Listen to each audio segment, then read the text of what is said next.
नमस्कार। प्रांजल ज्ञान गंगा में आप सभी का स्वागत है। हम संक्षिप्त महाभारत का पाठ कर रहे हैं जिसमें कि शांति पर्व चल रहा है। आगे हमने कथा में दम की महिमा तथा व्रत का वर्णन प्रहलाद द्वारा इंद्र के उपदेश की कथा को पढ़ा था। अब हम कथा में इंद्र का नमूची और बलि के साथ संवाद, काल की महिमा का वर्णन। भीष्म जी कहते हैं, युधिष्ठिर, इसी विषय में एक और पुराने इतिहास का उदाहरण दिया जाता है। एक समय की बात है, इंद्र नमूची नामक दैत्य के पास जाकर कहने लगे, नमूचे, तुम रस्सियों से बांधे गए, राज से भ्रष्ट हुए, शत्रुओं के वश में पड़े और राज्य लक्ष्मी से हीन हो गए। इस प्रकार शोक का अवसर आने पर भी तुम्हें शोक नहीं होता, यह तो बड़े आश्चर्य की बात है। नमूची ने कहा, इंद्र, शोक करने से शरीर को कष्ट होता है और शत्रु प्रसन्न होते हैं। फिर शोक क्यों किया जाए? शोक से दूर करने में कोई सहायता भी तो नहीं पहुंचती। इसलिए मैं सबको नाशवान समझकर किसी वस्तु के लिए शोक नहीं करता। संताप करने से रूप, कांति, आयु और धर्म सबका नाश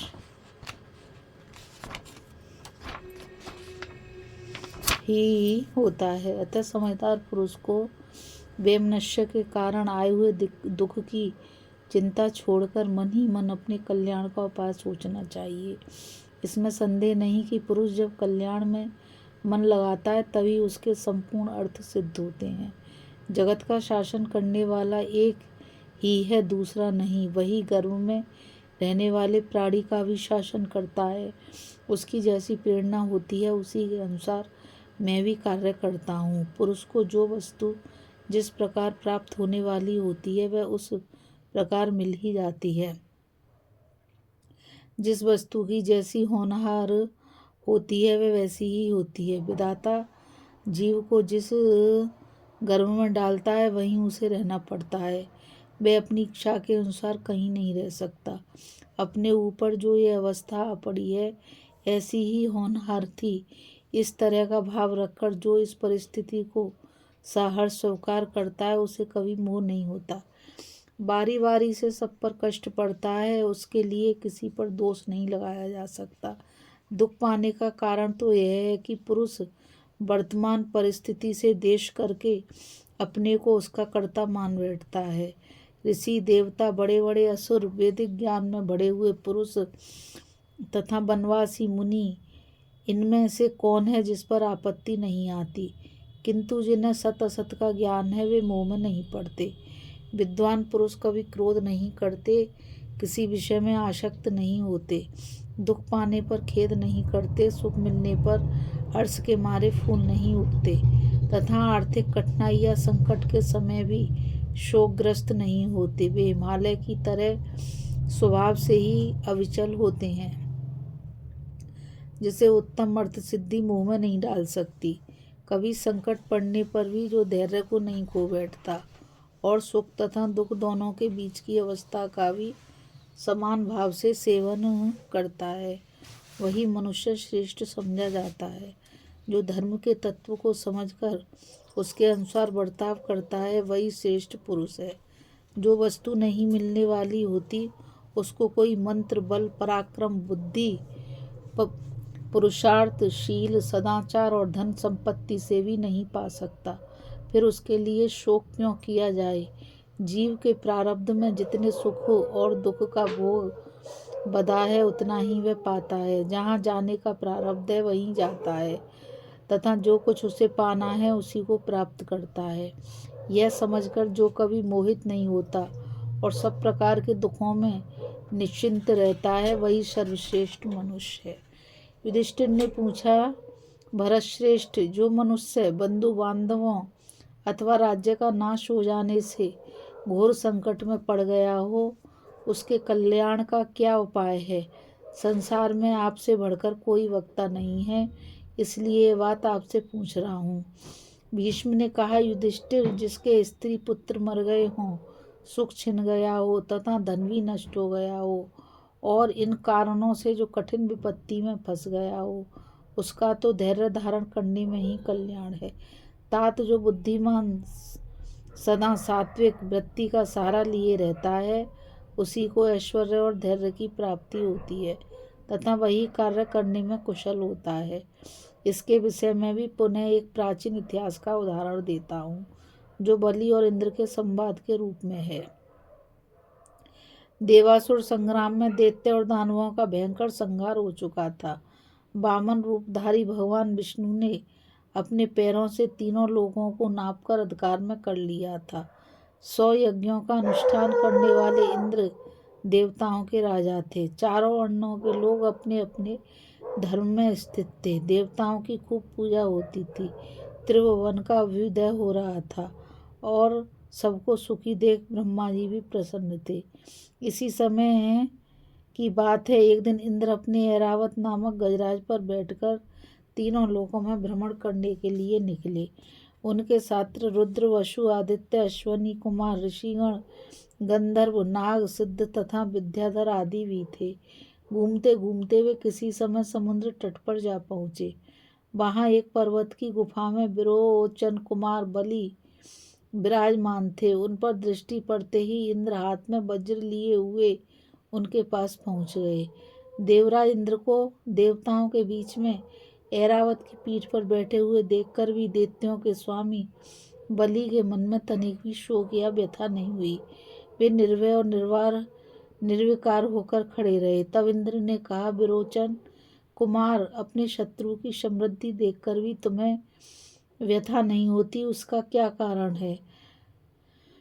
पराक्रम, वृद्ध पुरुषों की सेवा अथवा तप से अंतकरण शुद्ध हो जाने के कारण तो तुम्हें शोक नहीं होता। दूसरों के लिए तो ऐसा आचरण सर्वथा कठिन है। तुम शत्रुओं के वश में पड़े और उत्तम स्थान स्वर्ग से भ्रष्ट हुए। इस प्रकार शोचनीय दशा में पड़कर भी तुम्हें शोक क्यों नहीं होता? पहले बाप दादों के राज्य पर बैठकर सबके महाराज बने हुए थे। अब उन राज्य को शत्रुओं ने छीन लिया। यह देखकर भी तुम शोक क्यों नहीं करते? लक्ष्मी और धन खोकर भी दुख न मानना बड़ा कठिन है। भला तुम्हारे सिवा दूसरा कौन है जो त्रिभुवन का राज्य नष्ट हो जाने पर भी जीवित रहने में उत्साह रखे? ये तथा और भी बहुत सी कठोर बातें सुनाकर इंद्र ने बलि का तिरस्कार किया। बलि ने भी बड़े आनंद से वे सारी बातें सुनी और निर्भय होकर उत्तर दिया। बलि ने कहा, इंद्र, जब मैं अच्छी तरह काल की कैद में आ गया हूँ तो अब मेरे सामने इस प्रकार डीक हाँकने से क्या लाभ? देखता हूँ आज वज्र उठाए सामने खड़े हो। पहले तुम में इतनी ताकत नहीं थी, अब किसी तरह शक्ति आ गई है तो इतनी शेखी भंगाड़ते हो। तुम्हारे सिवा दूसरा कौन ऐसी कठोर बात कह सकता है? जो समर्थ होकर भी अपने हाथ में पड़े हुए वीर शत्रु पर दया करता है, वही महापुरुष माना जाता है। जब दो व्यक्तियों में युद्ध होता है तो एक की जीत और दूसरे की हार निश्चित है। इसलिए तुम ऐसा ना समझ लो कि मैंने अपने बल और पराक्रम से ही विजय पाई है। आज तो तुम्हारी दशा अच्छी और मेरी इसके विपरीत है। यह तुम्हारे या मेरे प्रयत्न का फल नहीं, अतः तुम मेरा अपमान ना करो। समय समय पर जीव को कभी सुख और कभी दुख मिलता ही रहता है। जैसे काल ने इस समय तुम्हें राजा के पद पर पहुंचाया है, इसी तरह कभी वह मुझे भी पहुंचाएगा। जब समय खराब आता है तो काल से पीड़ित मनुष्य को विद्या, दान, तप, मित्र और बंधु बांधव भी नहीं बचा पाते। सैकड़ों आघात करके भी कोई आने वाले अनर्थ को नहीं रोक सकता। इंद्र, तुम जो अपने को इस परिस्थिति का कर्ता मानते हो, यह अभिमान तुम्हारे ही दुख का कारण होगा। यदि पुरुष स्वयं ही कर्ता होता तो उसको दूसरा कोई उत्पन्न करने वाला ना होता, किंतु वह तो दूसरे के द्वारा उत्पन्न होता है। इसलिए ईश्वर के सिवा और कोई कर्ता नहीं है। देवराय, तुम्हारी बुद्धि गंवारों की सी है, इसलिए एक न एक दिन अवश्य होने वाले अपने नाश की ओर तुम्हारी दृष्टि नहीं जाती।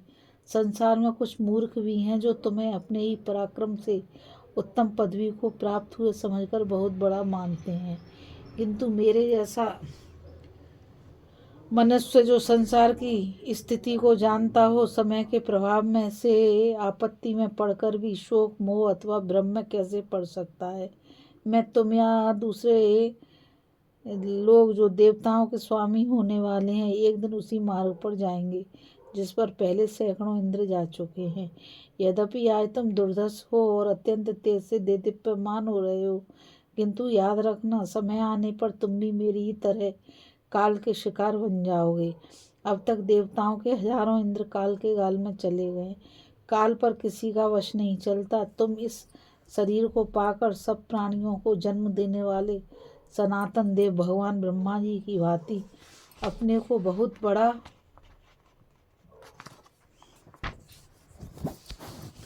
मानते हो, किंतु तुम्हारा यह इंद्र पद आज तक किसी के लिए भी अवचल या अनंत काल तक रहने वाला नहीं साबित हुआ।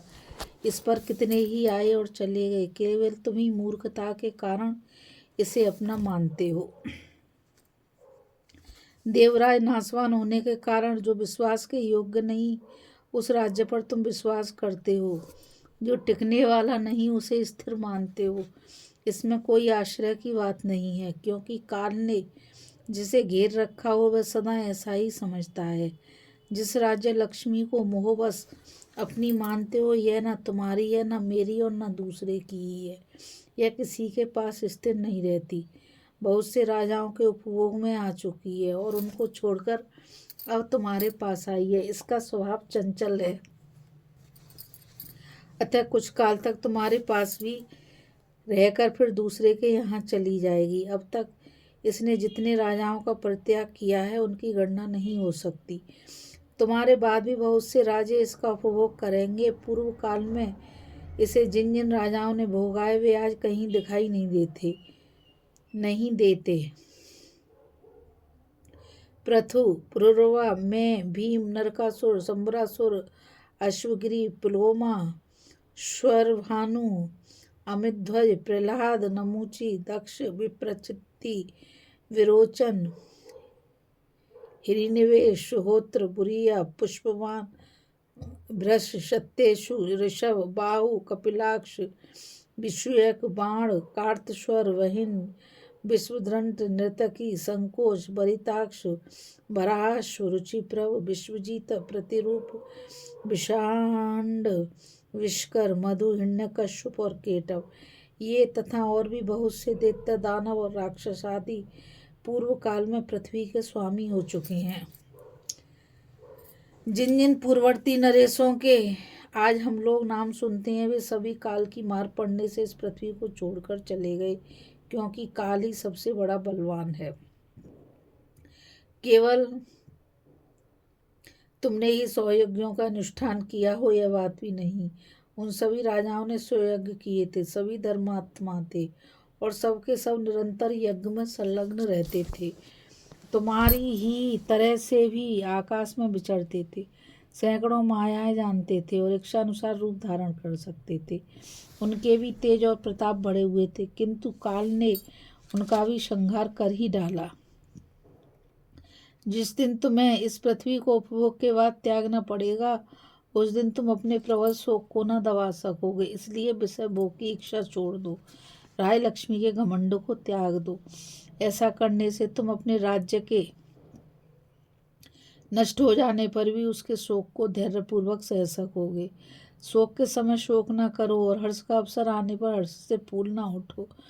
इंद्र, इस कटु सत्य के लिए क्षमा करना, अब देर नहीं है। तुम पर भी काल का आक्रमण होने ही वाला है, तुम्हें भी उससे भय प्राप्त होगा। इस समय तुम अपने तीखे वचनों से मुझे छेदे डालते हो। मैं शांत होकर बैठा हूँ, इसलिए तुम अपने को बहुत बड़ा मान रहे हो, किंतु याद रखो जिस काल का मुझ पर धावा हुआ था वही तुम पर भी चढ़ाई करेगा। देवताओं के 1000 वर्ष पूर्ण होने तक ही तुम्हें इंद्र होकर रहना है। देवेंद्र, तुम जानते हो और मैं तुमको जानता हूँ, फिर मेरे सामने लाज छोड़कर इतनी डींग क्यों हाँकते हो। जब मैं राजा था उस समय जो पुरुषार्थ दिखा चुका हूँ उससे तुम अपरिचित नहीं हो।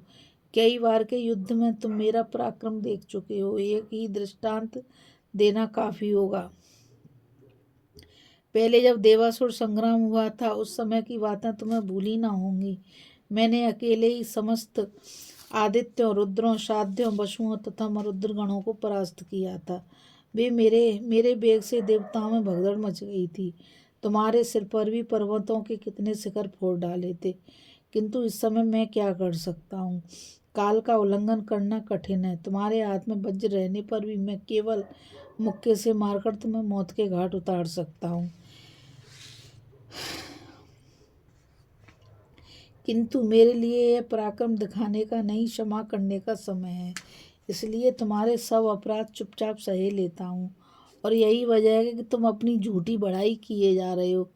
जैसे मनुष्य रस्सी से किसी पशु को बांध लेता है, उसी प्रकार भयंकर काल मुझे अपने पास में बांधे खड़ा है। पुरुष को लाभ हानि, सुख दुख, काम क्रोध, जन्म मरण और बंधन मोक्ष ये सब काल से ही प्राप्त होते हैं।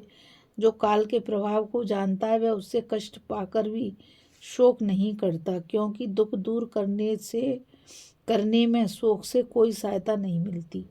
यही सोचकर मैं शोक नहीं करता। शोकग्रस्त मनुष्य का शोक उसकी विपत्ति को तो टालता नहीं, उल्टे उसकी शक्ति को क्षीण कर देता है। इसलिए मैं शोक नहीं करता। बलि के इस कथन को सुनकर इंद्र का क्रोध उतर गया। वे शांत होकर बोले, दैत्यराज, मेरे हाथ को वज्र सहित ऊपर उठे देखकर मारने की इच्छा से आई हुई मृत्यु का भी दिल दहल जाता है।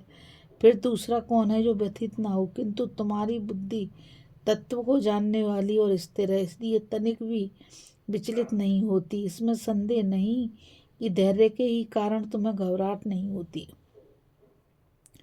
वास्तव में काल का कोई परिहार नहीं है, उसके उल्लंघन का कोई उपाय नहीं है।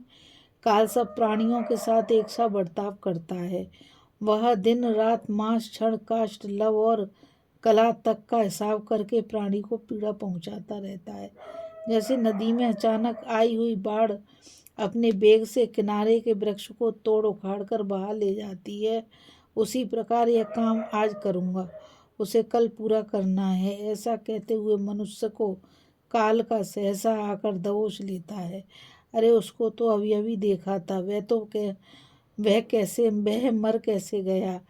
इस तरह के वेग में बहते हुए मनुष्यों के प्रलाप सुनाई पड़ते हैं।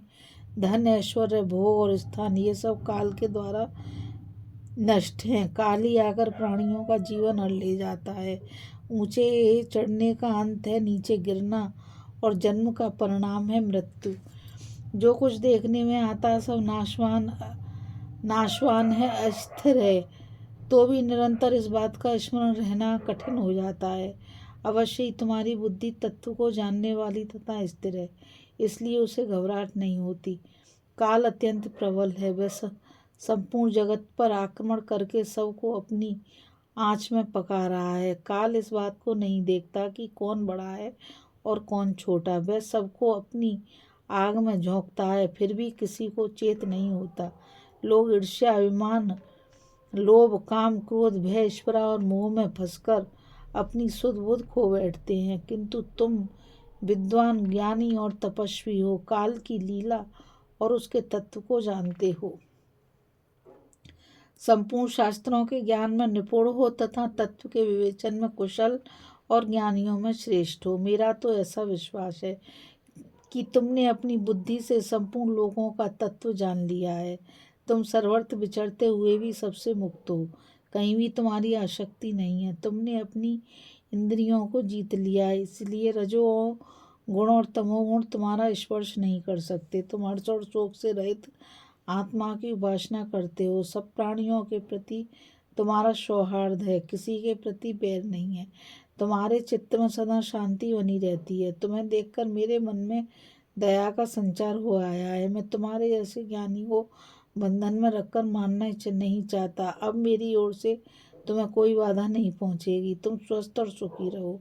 ऐसा कहकर गजराज पर बैठे हुए देवराज इंद्र वहाँ से चले गए और संपूर्ण असुरों को जीत लेने के पश्चात सबके एकच्छत्र सम्राट होकर आनंद से रहने लगे। उस समय उत्तम ब्राह्मणों ने उनकी स्तुति की और वे स्वर्ग में लौटकर सुखपूर्वक दिन व्यतीत करने लगे। इस कथा में बस इतना ही। अभी हम कथा में इंद्र का नमूची और बलि के साथ संवाद, काल की महिमा के वर्णन की कथा को पढ़ रहे थे। अब हम आगे कथा में इंद्र के पास लक्ष्मी का आना तथा दानव दैत्यों के उत्थान और पतन का कारण बताने की कथा को पढ़ेंगे। इस कथा में बस इतना ही। मुझ गीता रावत को आज्ञा दीजिए। कल फिर मिलेंगे एक नई कथा के साथ। और मैं आप सभी से यही कहना चाहूँगी कि इस चैनल को ज़्यादा से ज़्यादा लाइक, शेयर और सब्सक्राइब कीजिए ताकि ये अमूल्य ज्ञान अधिक से अधिक लोगों तक पहुँच सके। राधे राधे। जय श्री कृष्णा। नमस्कार।